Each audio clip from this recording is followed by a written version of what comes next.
All right, so Lindsay, you've mentioned a couple things that are going on with your neck and your back.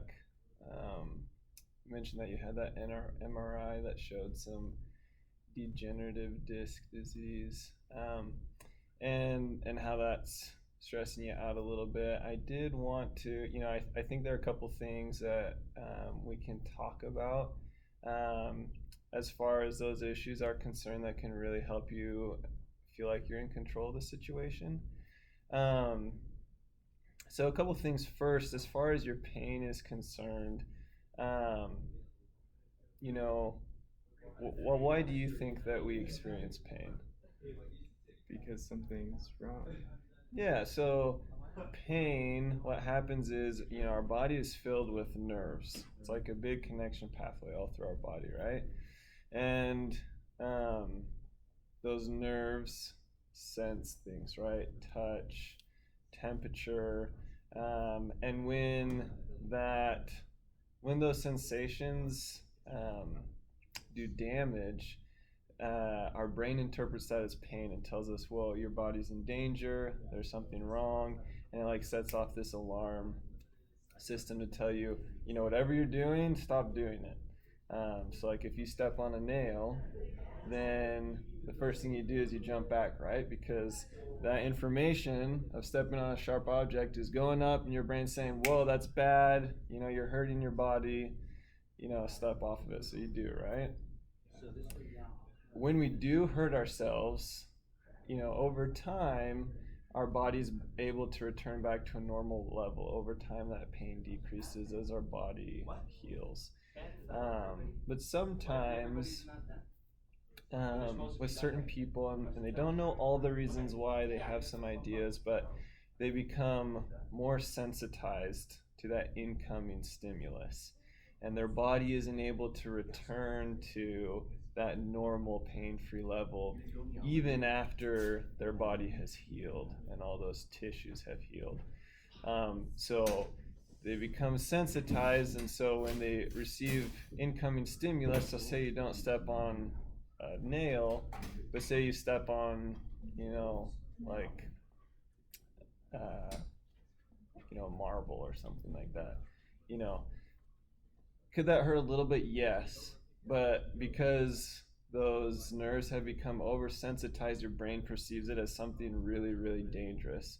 And even though nothing bad is happening to the tissues of your foot, your brain is still interpreting that as an extremely painful experience. Um, does that make sense? Any questions so far? I follow that, but I'm afraid that I do have damage, and I'm afraid that my MRI shows that I will have like nerve symptoms or arthritis later in my life. Okay, so that's a very good question, right? So you said in the MRI it showed that um, degenerative disc disease, like they talked about, is that what you called it? That they said. Um, so there are some studies that show that uh, really there are a lot of people who have some kind of issue and they just haven't gotten imaging done. And it's really interesting the way I was talking about how our brain works and how it interprets pain. And sometimes seeing that image of tissue damage is can help trigger that oversensitization that we were talking about before. Um, and so this first step, just kind of talking about pain and how our body interprets it, just learning about it and knowing it, actually helps us overcome that pain. It retrains our brain to interpret those incoming stimuli.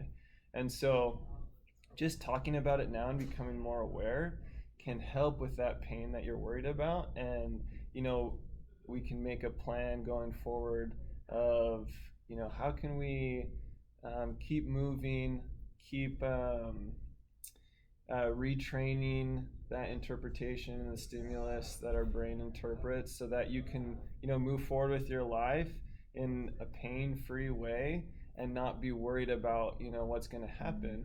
And even sometimes if there is a little bit of damage, like we talked about, that those tissues will heal eventually. And with that healing, the pain should go away. So if we're still experiencing pain more than a couple weeks to a couple months after something has happened, that's not normal. And so again, talking about it today, and going forward with the treatments, a little bit more education, I really think we can help you learn how to not only manage the pain and the issues going on in your back and your neck, but to overcome them in the long run. Does that help at all address your concern? I feel good about this. Awesome. Any other questions you have? No, let's do it. Awesome. Okay. So one other thing that I just wanted to mention, I mentioned earlier this oversensitization idea, right? We become too sensitive, or some people can become oversensitive to that stimulus, and they don't know all the reasons why, but one of the reasons is, environmental factors. And you've mentioned you have a lot of stressful situations going on in your life right now. Those stressors can, add to that sensitization that we feel. It can trigger those painful interpretations of those sensations and incoming stimulus that we have.